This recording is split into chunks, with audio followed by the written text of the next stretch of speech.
여기 약하다고 해야 되나? 기도 없나? 이제 좀 뭐랄까 좀 그렇고요. 어디서 많이 들어본 것 같은데 이런 거는 이제 여기 오는 경전에 이 말씀이 있어요. 어느 경전에 이 말씀이 있을까요? 모르는군요.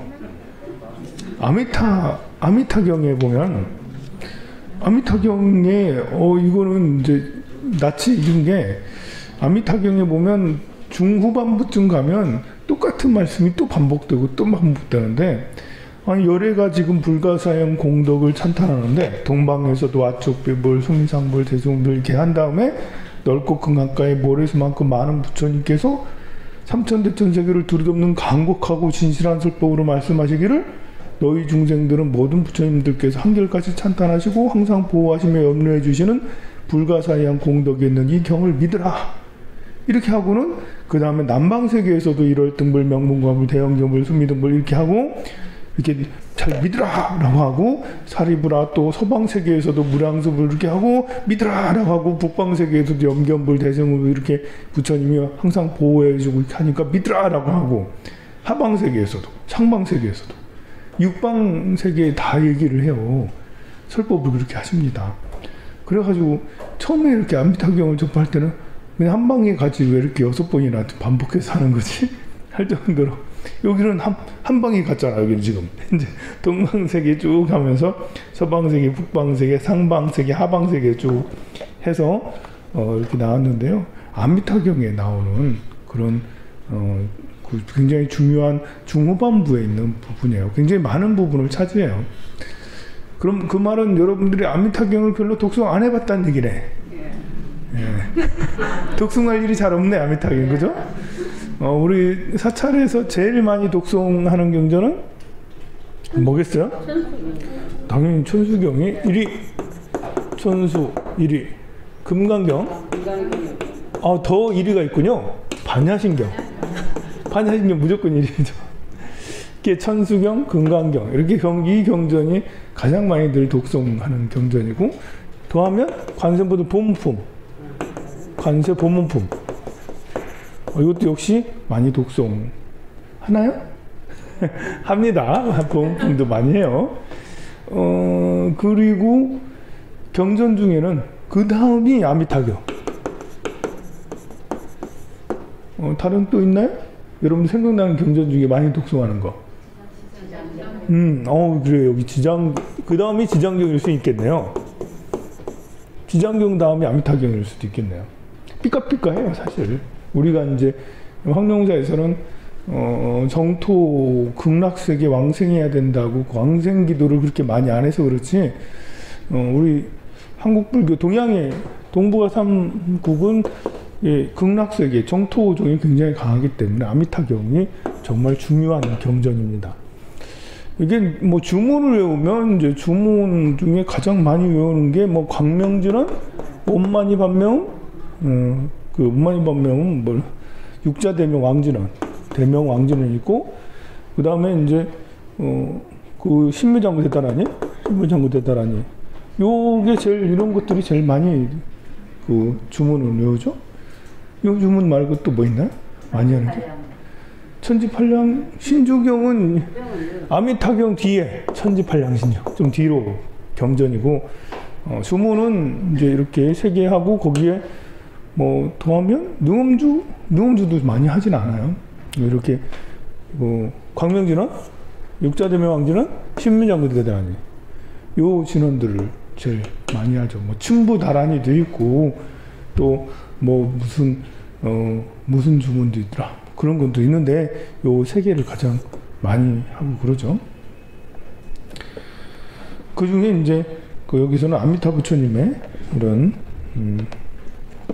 극락세계를 찬탄하시고 보호해 주시는 그리고 이 경을 믿으라고 이렇게 신뢰까지 해주시는 이런 부처님들 육방 부처님입니다. 육방 부처님. 육방 6방이 동방에는 서방에는 남방에는 북방에는 하방에는 상방에는 부처님이 계신다라는 것이죠. 우리 요즘에 이제 이렇게 가장 핫한 거는 화물연대도 핫한데요. 그만큼 화물연대는 이제 관계자들만 핫하고 모두가 관계잖아요. 근데 요즘에 CPI 지수가 정말 이제 뼈를 아프게 하죠. CPI 지수가 뭐지? 이게 뭐냐면 생산과 물가 지수예요. 생산자 아니지 소비자 물가 지수입니다. 이 컨슈머 프라이스 인덱스인데요. 컨슈머가 소비자를 말하는 거고, PPI는 이제 프로덕트니까 이제 생산자 물가 지수예요. 프로덕트 이제 프라이스 인덱스거든요. 근데 소비자 물가 지수가 이제 우리가 뭐 물가가 1% 올랐느냐 2% 올랐느냐, 물가가 2%에서 3% 오르면 적당하죠. 2% 3% 이렇게 정도 하면. 그래도 사실 3% 올랐다는 게 올해 100만 원짜리가 내년에는 103만 원이라니까 100만 원 줄게 103만 원 됐다라는 거니까 좀 3%도 사실은 좀 부담이긴 하죠. 왜냐면 내 월급은 올해도 100만 원, 내년에도 100만 원일 확률이 높지 3%씩 쳐주나? 그런 회사가 있나요? 물가지수 연동해서 해주는 그런 회사가 있긴 있대. 어느 회사가 우리는 물가지수 연동해서 그 월급을 올려줄게요 라고 그렇게, 그의 물가지수가 뭐 3%면 3% 올려주고 5%면 5% 올려주고 그런 회사 있으면 요즘에 참 휘청하겠네요. 그죠? 이번 달 우리나라 지난달은 5.4% 했으니까 5.4%가 작년 대비 올랐으면 정말 이제 많이 오르게 된 거죠. 이게 CPI가 이제 상품 중에 500개를 선택을 해요. 500개를 선택해서 이제 평균율을 따지고 해서 5.4%다 이렇게 한 거고요. 전체 다 모든 물품들을 다 하는 건 GDP 플레이스인가 하는 그런 걸 지수라고 하는데, 그거보다는 CPI 지수를 많이 이야기를 합니다. 이게 충격은 우리나라도 충격이지만 지난 10일 날인가요? 미국에서 발표한 이번 달 물가 지수가 8.6이었어요. 이게 큰 충격이었어요. 이게 뭐냐면 2000년 되기 전에 지난 30년 물가 지수를 보면 2000년 되기 전에 90년대에서 쭉 물가 지수가 계속 하락했거든요. 그래서 디플레, 물가 지수가 계속 내려왔으니까 디플레를 우려했다고. 그래서 최근 5년 동안은 0에서 2%를 계속 왔다 갔다 했었어요. 좀 오르면 2% 간신히 1%, 1.3%, 또 0. 몇 %. 최근 한 5년 동안은 계속 이렇게 0에서 2%를 해서, 야, 이거 너무 디플레가 물가가 너무 다운돼서 올라갈 줄 모른다. 그래서 디플레를 방어하는데 굉장히 노력해서, 그래서 금리를 엄청 이제 풀어줬고, 금리가 심지어 0%대까지도 이제 갔었지 않습니까? 코로나 때문에 더 돈을 많이 풀었죠. 코로나 전에도 많아봐야 2%, 1.8%, 1.7% 막 이랬거든요. 1.5% 이랬으니까. 기준금리를 말하는 거예요. 기준금리하고 CPI, 물가지수는 서로 연동이 돼요. 물가지수가 막 이렇게 올라가면, 너무 올라가니까 물가지수를 잡아야 되니까 기준금리가 점점 올라갈 수밖에 없어요.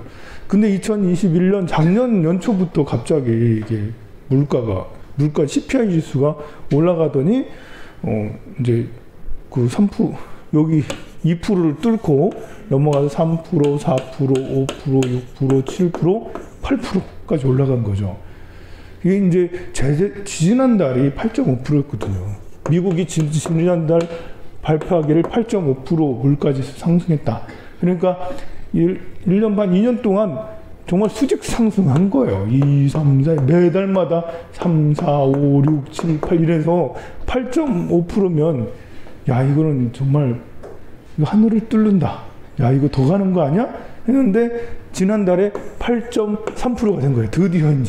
드디어 고점을 찍고 이제 내려가나? 이렇게 있었는 거죠. 계속 이렇게 쭉 올라와서 고점 찍고, 야, 이렇게 되는 거 아니야? 얘가 8.5고 8.3이었어요. 이렇게 계속 올라오던 것이 이제 피크아웃이다. 이제 여기서부터 이제 물가가 안정이 될 것 같다. 해서 이게 지난달 이달도 그냥 8.3으로 예상했어요. 사람들이 모두 다 야 8.3이 될 거다라고 했는데 뭐요? 이렇게 됐죠. 8.6이 된 거예요. 8.6. 이걸 보고 경악을 금치 못했다.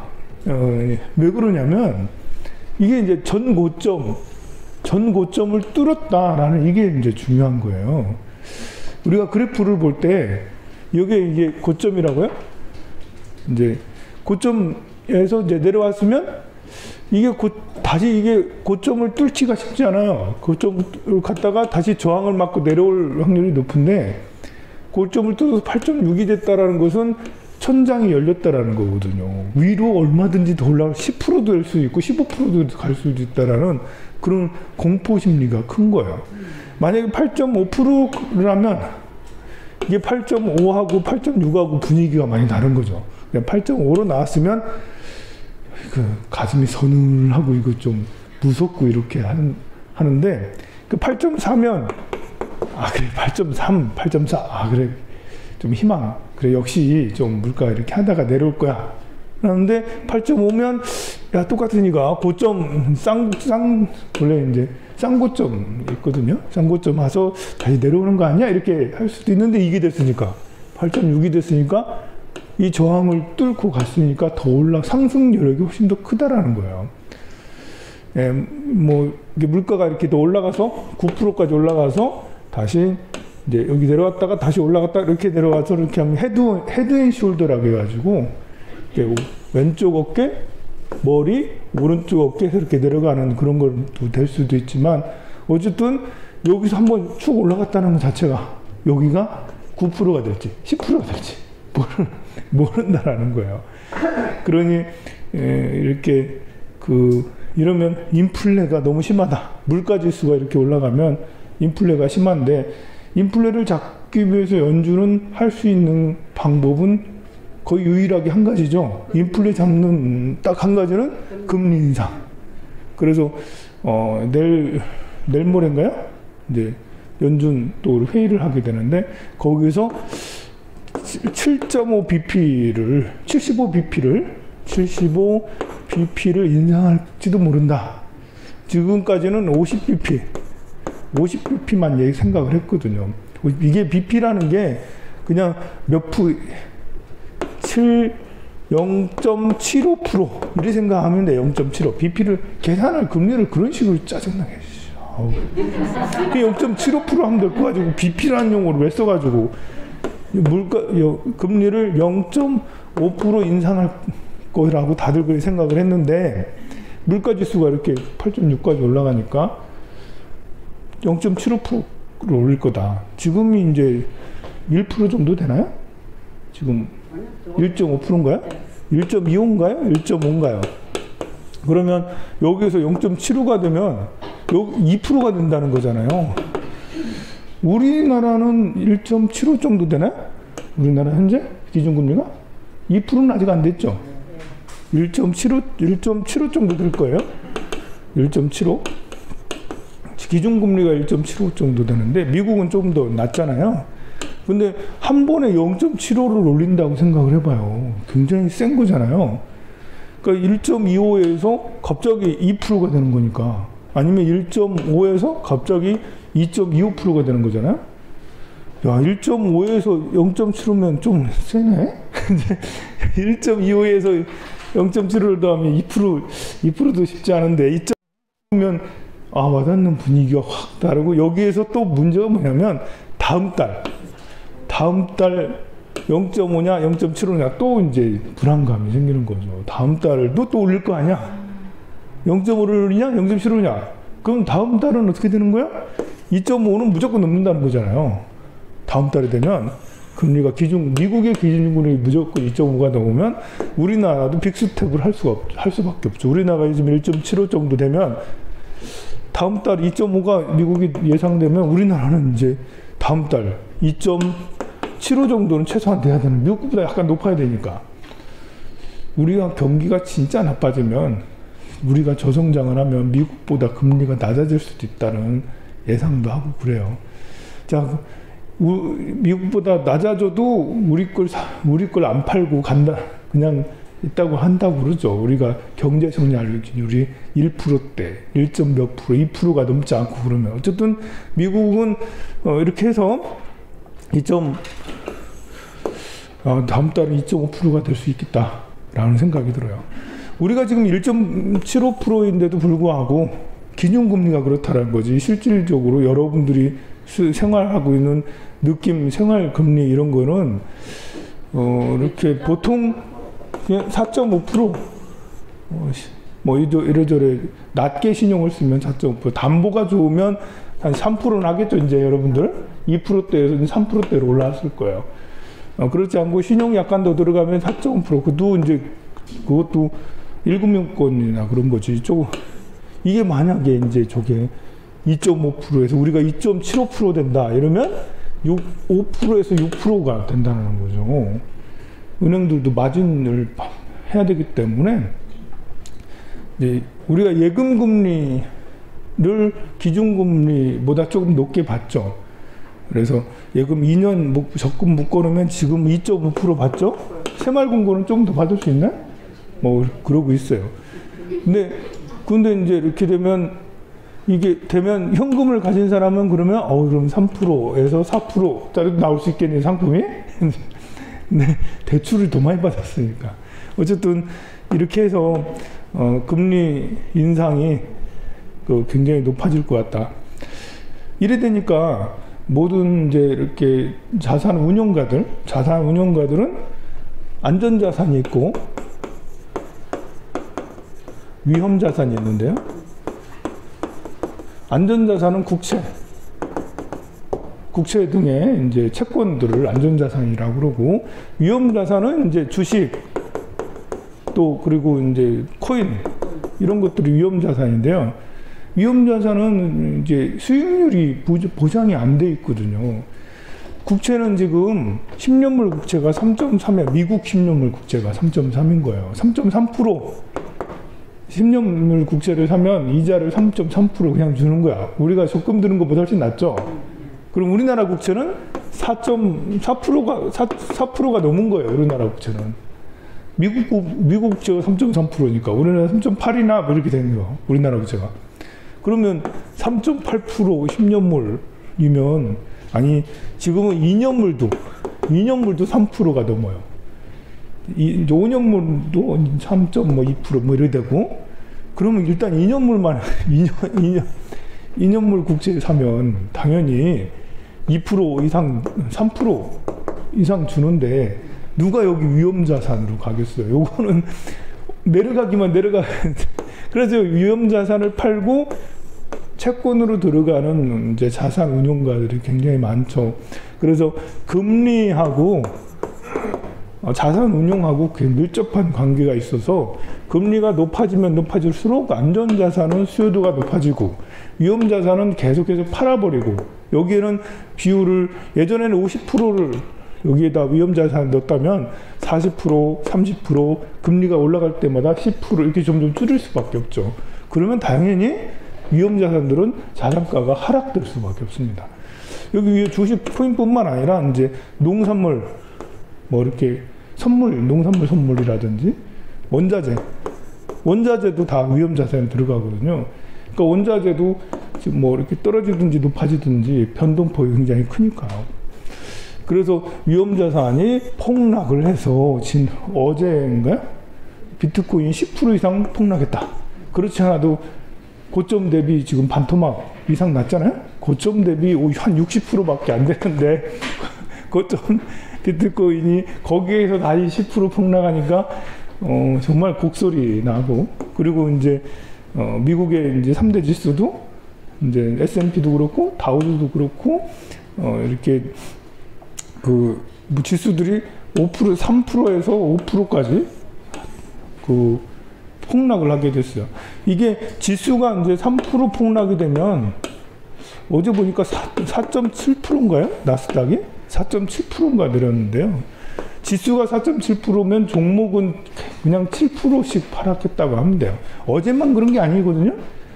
며칠 동안 계속 2%, 3% 내리다가 어제는 4.7% 내렸으니까 지금 고점에서 70% 마이너스인 경우가 많다는 거죠.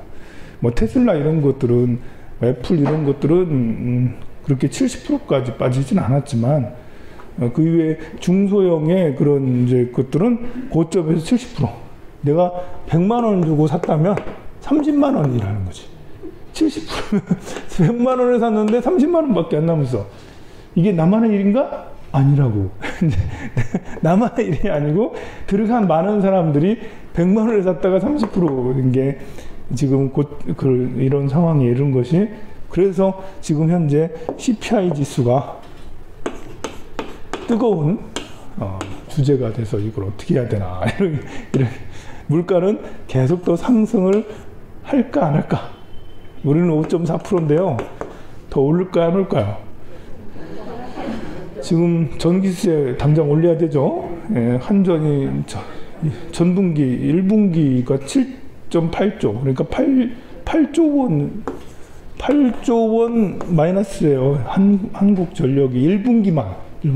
그리고 가스공사 1분기 1조 마이너스거든요.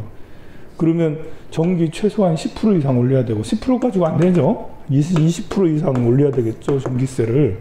그리고 가스도 한 20% 올려야 되는. 벌써 이제 외국에는 다 올렸어요. 우리나라 기름값 반영했잖아. 기름값이 지금 얼마죠? 얼마? 너 기름을 안 넣어가지고 1,000 얼마대에서 2,000 얼마대로 이렇게 올랐잖아요. 그래서 40% 이상 올랐어요. 기름값이. 경유값은 더 많이 오르고, 이것이 전기세로 가스로 반영이 안 되고 있는데 반영시키고, 또 이래 되면 이렇게 전기세, 가스비 오르면 거기에서 또 같이 올라가는 것들 있잖아요. 전기세가 오르면 농산물 가격도 더 오르고 뭣도 오르고 그렇지 않아도 설탕값 막 쫙, 밀가루 쫙 뭐 꽉 찼다 안 오르는 게 없는데, 이래서 지금 오른 것은 오름의 시작이냐 피크아웃 끝이냐 아니면 조금 더 올라가냐, 우리한테 큰 부담감을 주고 있는 것 같아요.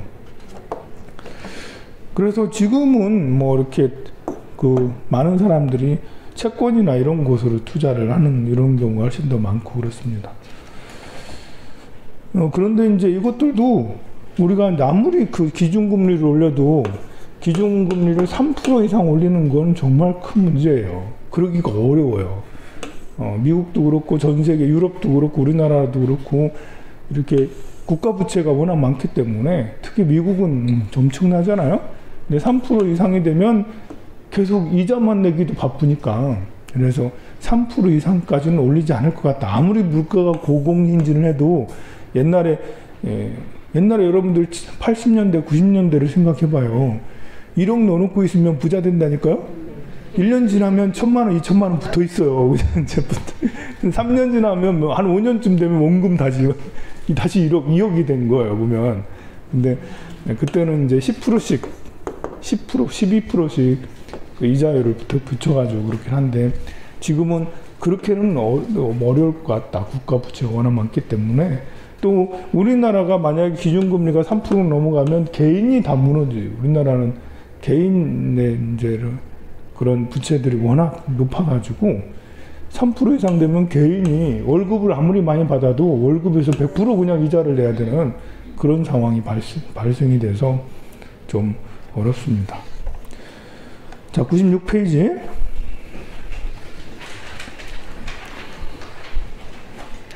모든 병을 낫게 해주는 좋은 의사이고, 길 잃은 자에게 바른 길을 보여주고 어둠을 밝히는 빛이 되고, 이렇게 하시는 게 부처님이죠. 아버지 중환자를 소멸시키겠다고 서원하신 35불, 부처님의 명호가 35불, 또 53불, 35불과 53불은 굉장히 중요한 부처님이에요. 대장경에도 35불과 53불 부처님 명호가 이렇게 경전에 이렇게 수록이 되어 있고요. 그래서 이 부처님들은 업장을 소멸해 주는 부처님이다. 그래서 여러분들이 108참회문이 이제 뭐 이렇게 불교 TV에서 하는 뭐뭐뭐 참회합니다, 감사합니다, 뭐 발언합니다. 이거는 부처님 명호가 없잖아요. 본래 그 108참회문 예전부터 있던 거는 지심기명래 보광불, 지심기명래 보명불, 이런 지심기명래 환희장만이 보적불 뭐 이런 거거든요. 그거는 거기에 나와 있는 부처님 명호는 35불 플러스 53불이에요. 그리고 거기다가 보현행원. 나중에 이렇게 보면 뒷부분은 뭐 이렇게 보현보살님의 뭐 이렇게 하면서 개송이 보현행원품에서 따온 보현행원이 독송하고 절하고 이렇게 해서 108배를 채우게 되거든요. 그러니 이렇게 35불과 53불이 참여할 때 굉장히 중요한 부처님이시다. 또 가운데 1,500불 나오죠. 불명경 가운데 8천제벌. 이제 불설불명경이라고 경전이 있는데요. 불설불명경을 보면 그냥 부처님만 끝없이 나와요. 그래서 8천 부처님의 명호가 나와요. 참 너무 대단하지 않아요? 부처님 명호가 8,000명의 부처님 명호가 수록이 돼 있어요. 그리고 과거 부처님, 과거 장원급 1,000불, 현재 현급 1,000불, 미래 성수급 1,000불, 또 장원급의 화광불과 비사부불, 현급의 구류불과 류지불, 성수급의 일광불과 숙미상불. 자, 이같이 부처님이 중생을 제도한다라고 했습니다. 다음에 22번으로 가면 열애가 입으시는 옷, 이 가사를 말하는 거예요. 가사가 얼마나 공덕이 큰지, 보살의 승가리 가운데 큰 가사다. 그것을 입은 자 중생이, 우리가 가사는 복전이라고 그래요. 복전. 복밭이다.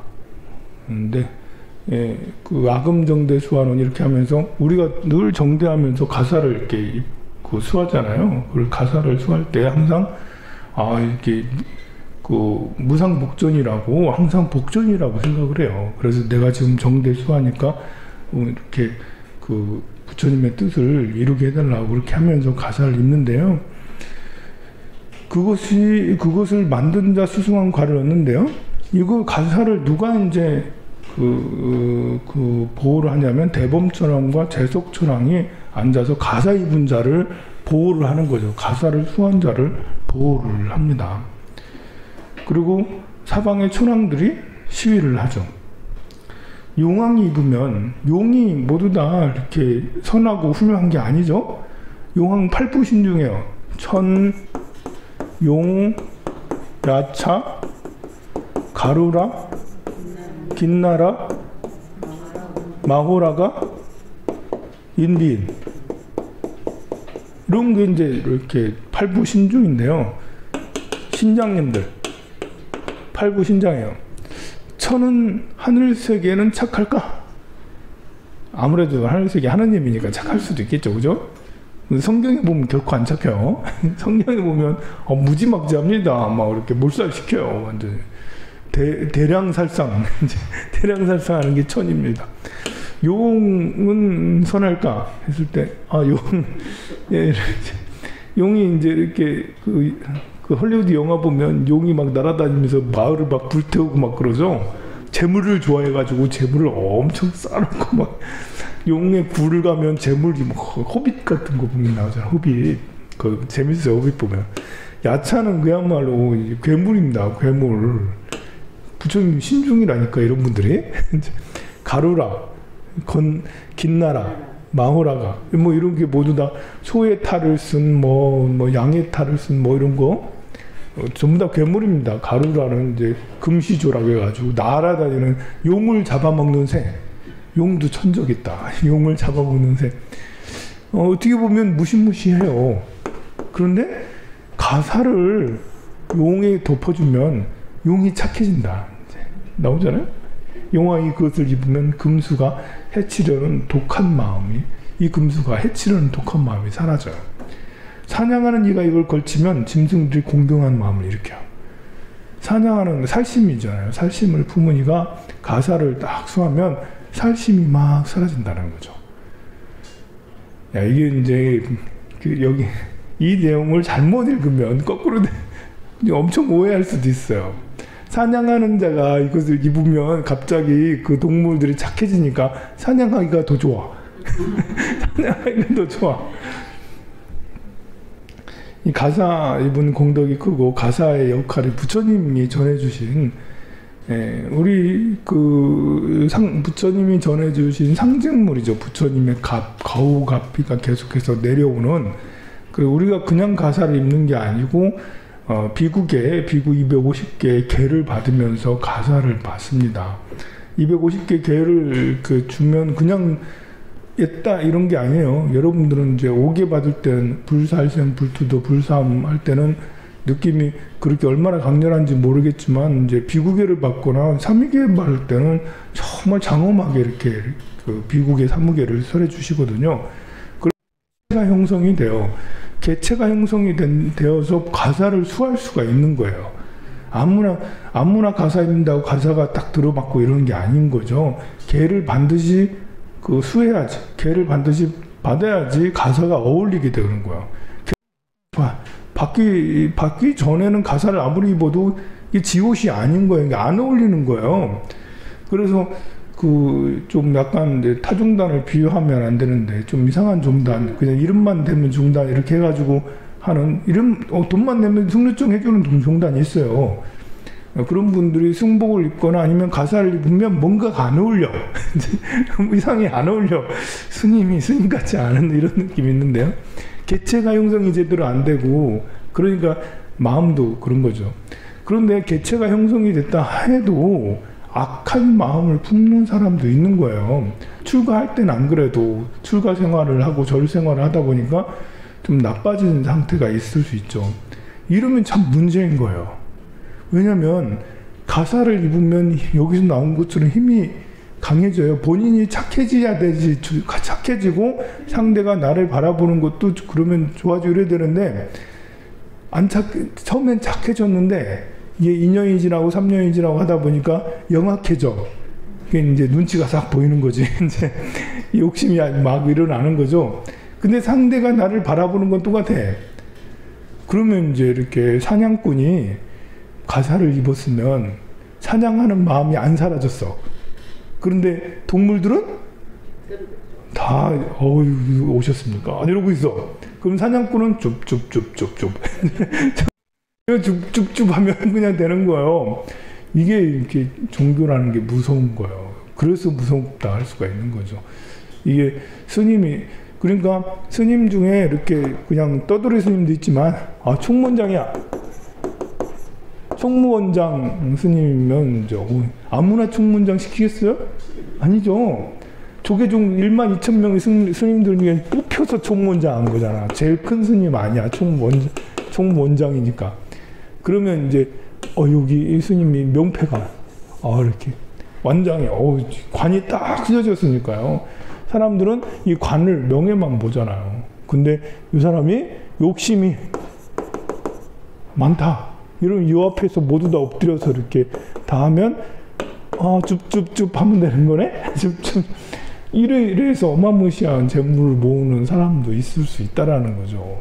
이런 걸 권력화시켜서 자기 이용해 먹는 사람이 있을 수 있다라는 거예요. 통도사 주지라고 해가지고 통도사 주지가 그렇게 욕심이 없고 훌륭한 큰 스님인가? 큰 스님처럼 보이죠, 그죠? 가사를 딱 입고 이제 큰절에 주지고 태인사 주지 뭐 이렇게 하면 큰절에 주지잖아요. 하지만 마음속에 욕심이 가득하면 이건 난감해지는 거예요. 이 옆에 따르는 분들은 다 자꾸 저희들도 가서 통도사 주지 인사 다 그리고 시켜만 주세요. 열심히 하겠습니다. 다 이러고 있는데 그러면 이제 그 앞에서 다 이렇게 되면 참 난감해지죠. 이렇게 종교가 선한 역할을 하면 굉장히 좋은 것들을 많이 하는데 이런 악심을 품은 사람이 그 위에서 이렇게 군림하게 되면 정말 어렵게 되고 그렇습니다. 자, 우리가 이제 사람이 인격을 이제 등급으로 나눌 수는 없습니다. 등급으로 나눠도 의미도 없는 게 이 10대하고 또 30대하고 50대랑 또 달라요. 하지만 그래도 이해하기 쉽게 사람이 1등급, 2등급, 3등급, 4등급, 5등급, 6등급, 7등급, 8등급, 9등급, 10등급 이렇게 있다고 봐요. 뭐 1등급일 수도 있고 10등급일 수도 있죠. 몸은 충분히 여러분들 짐작해 가잖아. 아, 나는 3등급인가? 아, 나는 8등급인가? 7등급인가? 몸이 좋을 때는 한 7등급 정도 돼야지. 뭐 근육도 되고 하고. 그런데 그런 것처럼 마음의 상태도 이렇게 생각을 해보자고요. 1등급부터 이게 이제 6, 7등급은 수행을 안 해도 착해. 선하다. 수행을 안 해도 기본적으로 사람이 남을 도울 줄 알고 또 이렇게 친절하고 감정 기복이 별로 없어. 근데 이 1, 2, 3등급은 감정 기복이 엄청 심하죠. 욕심 많고 화 잘 내고 짜증내고 어리석고 지밖에 모르고 이기적이고. 근데 이제 5, 6, 7인 사람들은 되게 선하신 거예요. 보통 이런 경우는 잘 없죠. 보통 우리가 사회생활을 하면서 비율들 생각하면 5대 3대 2? 2도 아닐 텐데. 6대 3대 1. 이 정도 이렇게 좀 1, 2, 3, 4가 한 6인 경우가 많겠죠. 다들 욕심이 많고 이기적이고 막 이러니까. 그렇지만 개 중에 착한 사람이 참 많다. 사회에 따라 달라요. 사회가 혼란스러우면 정말 이렇게 되는 거고요. 사회가 굉장히 이제 지식인들의 수준이 많으면 그러면 이게 밑에가 3이고 여기가 6이고 그럴 수도 있겠죠. 여기가 또 2가 될 수도 있고. 그런데 이분들이 모두 다 이렇게 종교를 가져. 종교는 이 사람들만 갖나요? 아니죠? 이 사람이 가질 수도 있고 저 위에 사람이 종교를 가질 수도 있어요. 이건 종교를 안 가질 수도 있고. 종교라는 게 특히 불교라는 것은 자기 성장이잖아요. 자, 나를 성장시키겠다. 깨달음을 얻게 하겠다. 나 깨달음 얻고 싶다. 나 내 인격적인 성장을 말하는 게 우리 불교 아닙니까? 그런데 여기서 시작하는 사람도 있고 여기서 시작하는 사람도 있고 여기서 시작하는 사람도 있겠죠. 근데 여기서 시작하는 사람은 이게 수행이 빨리 돼서 이쪽으로 이제 수행을 안 한 사람들까지 올라가는 것도 빨리 되면 좋은데 빨리 안 되기도 해요. 참 어렵습니다. 그래서 보통 사람보다 공부한다는 사람이 못한 경우도 많은 거예요. 왜냐하면 이 사람들도 수행을 출가한 스님은 이 사람은 출가 못하나요? 이 사람도 출가할 수 있는 거고 이 사람도 할 수 있는 거고 이 사람도 할 수 있는 거예요. 그러니까 이제 질이 좀 덜 떨어지는 스님도 있을 수 있는 거죠. 그렇지만 발심을 해서 어떻게 또 해보겠다고 해. 해보겠다고 하는데 빨리 이만큼 5, 6, 7단계로 빨리 올라가냐? 아닐 수 있다라는 거예요. 이게 우리가 마음 공부라는 걸 생각을 해봐야 돼요. 자, 마음 공부하는 사람이면 모두 다 친절하고 모두 다 이렇게 자비롭고 정말 좋냐? 이게 여기 이렇게 비유하면 우리가 철을 재련한다 생각을. 마음이라는 게 좀 복잡해서 이렇게 순차적으로 착착착착 이렇게 점점 착해지고 이러는 게 아니란 말입니다. 마음은 철광석을 가지고 재련을 하는 거랑 비슷해요. 그래서 재를 하려면 불로 지지고 물로 식히고 그리고 철로 두드려야 되죠. 이 과정에는 이렇게 하는 과정에는 철광석보다 이게 더 나빠. 힘들어. 이게 뜨거운 거하고 식힌 거하고 두드려 맞고 있는 상태는 아무 쓸모가 없어요. 변화 과정에는 오히려 독이 품을 수도 있어요. 다 완성하고 난 다음에 이런 핸드폰도 지금 이렇게 안전하죠. 그죠? 지금 안전해요. 먹을 수는 없지만 지금 여러분들이 부비고 이렇게 자도 도끼가 올라오질 않는다고요. 그러나 만드는 과정은 어떻게 해요? 만드는 과정은 여러분들 장비를 착용하고 만져야 되는 거죠. 만드는 과정에는 도끼가 품어 올라와요. 다 만들고 나서는 괜찮지만 이 철을 재련하는 과정도 역시 마찬가지예요. 만드는 과정은 너무 힘들어요. 이게 자기 정신 수양이라는 게, 마음 공부라는 게, 이런 과정을 거쳐서 완성품이 나오는데, 수행 과정이 이런 과정을 거치기도 한다는 거죠. 그래서 공부한다는 사람이 엄청 이상한 경우들이 있어요. 이런 경우를 당하고 있기 때문에 혼자 고뇌 하면서 이벅고 하면서 뭘까? 왜 나는 잘 안 되는 걸까? 막 이렇게 나 자신에 대해서 고뇌하고 있는데 누가 와가지고 스님 뭐 좀 물어볼게. 가. 뭐 나한테 왜 그러니? 이러면서 이제 밀쳐내고 필요 없어. 이러면서 뭐 짜증내고 화내고 그렇게 할 수도 있는 거. 내가 지금 심각하니까 나 지금 자기 변화를 막 겪고 있어요. 예를 들면 야 스님이 너무 이기적이다. 자비심이 없다. 수행자가 어떻게 그럴 수가 있어. 이렇게 물론 자비로운 수행자도 있어요. 근데 이런 과정들도 있을 수 있다. 마음 과정의 변화. 여러분들이 주변에 누가 절에 열심히 다니는데 정말 이제 쌀쌀 맞은 사람들도 있거든요. 이기적인 사람들도 있고, 이렇게 굉장히 또 자기들끼리 만무하는 사람들도 있고, 봐주라, 그냥 이렇게, 공부 중인갑다. 공부 열심히 하는갑다. 얼마나 열심히 하면 저렇게 쌀쌀 맞게 저럴까. 얼마나 열심히 하면 저렇게 이기적일까. 아닌 사람도 있고요. 하는 사람들 중에서도 본래 타고나기를 여기 있는 사람들도 있어요. 절에를 열심히 다니는데, 봉사도 열심히 하는데, 뭣도 열심히 하는데, 앉아서 기도하고 염불하고 하는 사람이 다 여기 있는 건 아니거든요. 여기 있는 사람도 앉아서 기도하고 이렇게. 봉사하는 사람이 나 이쪽에 있는 게 아니에요. 봉사하는 사람도 여기 있는 사람도 봉사할 수 있는 거예요. 이제 나는 여기 있는데 나는 늘 행복한데 항상 봉사로 왔더니 여기 있는 사람들이 몇 사람 이제 장악하고 있어. 정권을 장악하고 있어. 들어가서 뭘 했더니, 야, 이분이 보통이 아닌데. 야, 토스가 장난이 아니야. 이러면서. 튕겨져 나오고, 그럴 수도 있는 일이죠.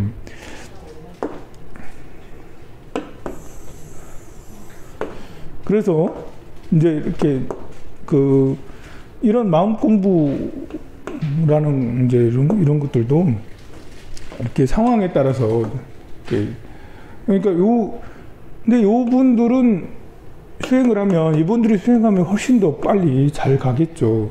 요분은 정말 오래 걸려, 이게. 힘들어요. 그렇지만, 요 사람이 수행을 안 해. 수행을 안 하면, 복진 타락. 점점 이제 점점 이렇게 마음의 상태가 낮아지겠죠. 특히 물질 만능적인 이런 사회에서는 살다 보면 마음이 점점 인색해지고 이렇게 되기가 쉬워요. 근데 여기 있는 사람들은 점점 힘들지만 조금씩 올라간다고요. 공부를 하니까. 그래서 상승의 힘이 크다. 요건 하강의 압력이 있다. 어느 게 더 낫겠어요? 지금 당장은 여기가 더 높지만 미래를 놓고 보면 비록 1, 2, 3단계 좀 낮은 마음이지만 희망이 있다. 희망이. 여기는 희망이 없다. 여기 있는 사람도 이게 천상의 마인드거든요. 천상의 마인드도 천상에 올라갔다고 해서 다 좋은 게 아니고 복진 타락, 천상에 이렇게 계속 복만 누리고 있으면 점점 타락해서 낮아진다. 고점이 점점 낮아진다. 하지만 여기 있는 사람은 계속 올라갈 수 있다. 그래서 이제 발심한 사람을 우리가 절에 다니고 기도하고 애쓰는 사람을 귀하게 여기고 애쓰는 사람이 좀 승질 부리고 애쓰는 사람이 좀 성격이 좀 그래도 예쁘게 봐주고 이 사람 언제든 자기 극복을 해서 마음이 더 넓어질 거야 라고 인정을 해주고 좀 밀어주고 하는 것들이 필요하죠. 여러분들이 여기 있는 사람이라면 내가 더 열심히 하면 빨리 이룰 수 있겠구나 해서 더 열심히 하는 게 필요하겠죠. 근데 여러분이 내가 여기 있는가 여기 있는가 어쨌든 여기 있든 중간에 있어도 이렇게 자기 성장이라는 것은 기적 같은 일이기 때문에 성장이 그냥 이루어지는 게 아니에요. 성장이라는 것이 의외로 성장의 원리가 그렇게 만만한 게 아니에요. 그냥 우상향 이렇게 성장하면 얼마나 좋겠습니까? 진짜로. 하면 할수록 내가 느껴져. 기도하고 공부하니까 너무 내 마음이 넓어지는 것 같아 라면서. 근데 그게 아니에요. 이렇게 되는 거예요. 이렇게 진도 지금 아주 커요. 마음이라는 게. 그래서 하는 것 같아. 그래서 좀 좋았다가 잘 안 되네? 하는데 시작할 때보다 더 낮아 있어. 시작할 때, 최소한 시작할 때, 공부 시작할 때보단 좋아야 되는 거 아니야? 그런데, 이상하게 다운돼가지고, 이렇게 시작보다 더 낮아버리는 상태가 생길 수 있는 거예요. 더 못하다. 이제 공부하는 것보다 더 못하다라는 느낌도 나요. 그러다가 이제, 이럴 때 그만두면 힘들죠. 그러다가 다시 또 상승을 해서, 좀 되네? 이렇게. 기도가 이런 때 기도를 하면, 기도빨 정말 잘 받는다. 부처님 주세요 하면 바로바로 딱딱딱딱딱딱 주죠. 근데 여기서 기도를 하기 시작하면 부처님 주세요 하면 뭐지? 왜 이렇게 썰렁하지? 뭐 몸도 아프고 갔더니 사람들이 여기서는 내가 기도한다면 다 도와줘. 그래도 잘하고 있네. 뭐 옆에서 밥도 사줄까? 뭐도 해줄까? 내가 대신 기도해줄게. 저기 가서 좀 놀아. 뭐 이러면서 이제 이렇게 분위기가 막 그런 분위기인데, 여기서 이렇게 기도를 하면 분위기가 이게 여기서 기도를 하면 참 난감한. 아니 나를 괴롭히는 사람, 자리 때문에 저리 가 이런 사람도 있고, 갑자기 스님이 이제 그냥 뭐 이렇게 이제 그러기도 하고, 옆에 자꾸 이상한 뭐 이렇게 소문들이 막 나. 뭐 이렇게. 그리고 참 이렇게 그래도 이렇게 저점이 점점 높아지면 그래도 조금 낫겠다 싶은데요. 그렇잖아. 이게 코로나라는 것들도 갑자기 생겨서 갑자기 2,500 하던 것이 갑자기 1,400 푹 떨어졌잖아요. 그래서 완전히 푹 떨어진다고. 이렇게 하다가 휙 이렇게 한 게 코로나 이런 거거든요. 그러니까 우리 인생에서도 이렇게 하다가 여기 그래도 많이 나는 저점이 계속 높아졌지. 근데 여기쯤에서 휙 오히려 시작보다 못한 때가 많이 뭐지? 누가 죽거나 뭐 이렇게 큰 충격을 받을 때 있잖아. 가까운 사람이 죽거나 돈을 크게 잃거나 뭐 이렇게 몸이 크게 상하거나 뭐 이렇게 되면 처음에 공부를 시작하고 점점 그래도 내가 완성해 와서 몇 년, 10년 동안 다니면서 그래도 이제는 나는 뭐든지 견딜 수 있을 만큼 좀 영국 같은 마음이 좀 된 것 같아. 그런 줄 알았는데 죽었어, 누가. 경제가 뭐 갑자기 풍망해서. 이래 되면 내가 공부한 건 다 싹그리 사라지죠. 그래서 여기에 푹 빠져가지고, 이제 절에 가봐야 뭐 삶의 의미도 없어. 뭐 이렇게 굴 파고 들어가요. 그지만 이런 상태에서도 이제 여러분들이 이런 강의를 들었으니까 그럴 수 있겠구나 해서 더 빠질 수 있어서 더 정말 지하 30층까지도 가는 때가 있다. 아무리 내가 열심히 기도를 해도, 내가 아무리 열심히 마음 수행해도 그런 때가 반드시 와요. 코로나 같은 사태처럼 내 인생에 충격이 온다고. 그러나 우리가 코로나를 통해서 배운 게 뭐죠? V자 반등이었죠. 이게 푹 내려갔는데 거기서 지지부진하고 이럴 줄 알았는데 그게 아니더라. 푹 내려가더니 다시 올라오는데 너무 빨리 올라와가지고 아깝다. 너무 아깝다. 그럴 줄 알았으면 마찬가지로 내가 여기에서 정신을 차리고 이렇게 원리를 이해하면 다시 급격하게 다시 올라올 수 있어요. 그냥 돌아가시고 나서 가까운 누가 돌아가시고 빨리 견뎌내서 오히려 더 단단하게 될 수도 있단 말입니다. 좀 쉬었다 하도록 하겠습니다.